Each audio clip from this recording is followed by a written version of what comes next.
వాన తగ్గింది, వరద శాంతిస్తుంది. కానీ కడుపులో ఆకలి మెలిపెడుతోంది. విజయవాడ సింగ్ నగర్ లో ఇప్పటికీ ఆకలి కేకలు వినిపిస్తున్నాయి.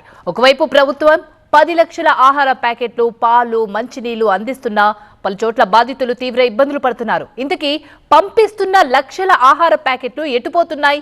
ఎందుకని ఆకలి కేకలు వినిపిస్తున్నాయి?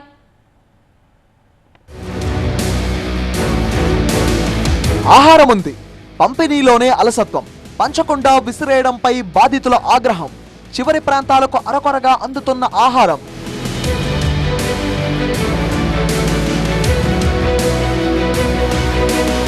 ప్రతి ఒక్క వరద బాధితునికి ఆహారం అందించాలి అనేది ప్రభుత్వ లక్ష్యం. ఒకసారి ఇచ్చి వదిలేయడం కాదు, 3 పూటలా ఆహారం అందించాలని అధికారులకు స్పష్టమైన ఆదేశాలున్నాయి. విజయవాడలో వరద బాధితుల కోసం 5 లక్షల మందికి సరిపోయేలా మంగళగిరిలోని అక్షయపత్ర భోజనం సిద్ధం చేస్తుంది. అటు సింహాచలం నుంచి 20,000 పులిహోర ప్యాకెట్లు పంపించారు.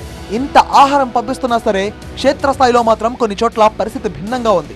ప్రభుత్వం పంపిణీ చేస్తున్న ఆహార పదార్థాలు సేకరించి ప్రజలకు అమ్ముతున్నారు అనే ఆరోపణలు వినిపిస్తున్నాయి. శివారు కాలనీలకు ఆహారం తీసుకువెళ్తున్న వ్యాపారులు వాటిని అమ్మి సొమ్ము చేసుకుంటున్నారని తెలిసింది. కొందరు వ్యాపారులు, ప్రైవేట్ బోట్ నిర్వాహకులు ఇలా చేతివాటం ప్రదర్శిస్తున్నారు. ఆహారం అయితే తెప్పిస్తున్నారు కానీ పంపిణీ విషయంలో శ్రద్ధ తీసుకోవడం లేదని, అధికారుల పర్యవేక్షణ లేదని బాధితులు ఆగ్రహం వ్యక్తం చేశారు. బ్లాక్ లో ఆహారం కొనుగోలు చేసేందుకు డబ్బులు లేక తీవ్ర ఇబ్బందులు పడుతున్నామని కొందరు బాధితులు వాపోయారు. మరోవైపు విజయవాడలో పాలకొరత తీవ్రంగా కనిపిస్తోంది. Vijaya dairy, Krishna milk union central office మునిగిపోవడంతో లక్షల లీటర్ల పాలు, పెరుగు ప్యాకెట్లు చెడిపోయాయి. దీంతో సమస్య బాగా పెరిగింది. ఇదే అదనుగా వ్యాపారులు రేట్లు పెంచేశారు.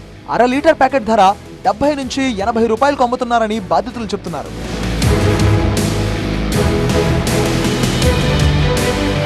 లక్షల ప్యాకెట్ల ఆహారం తీసుకొస్తున్నా సరే పాలు, బ్రెడ్, ఆహారం కోసం వాహనాల వద్ద పెద్ద ఎత్తున ఆకలి కేకలు వినిపిస్తున్నాయి.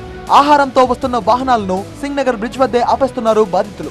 దీంతో చివరి ప్రాంతాలకు ఆహారం అందడం లేదు. కనీసం 10 కాలనీల్లో పరిస్థితి అత్యంత దారుణంగా ఉంది. కేవలం బ్రిడ్జ్ పై ఉన్న వాళ్లకే కాదు, ముంపులో చిక్కుకున్న వారికి కూడా ఆహారం, మంచినీళ్లు పంపిణీ చేయాలని స్థానికులు కోరుతున్నారు. అయితే చివరి ప్రాంతాల కోసం హెలికాప్టర్ల ద్వారా ఆహారాన్ని పంపిణీ చేస్తున్నారు.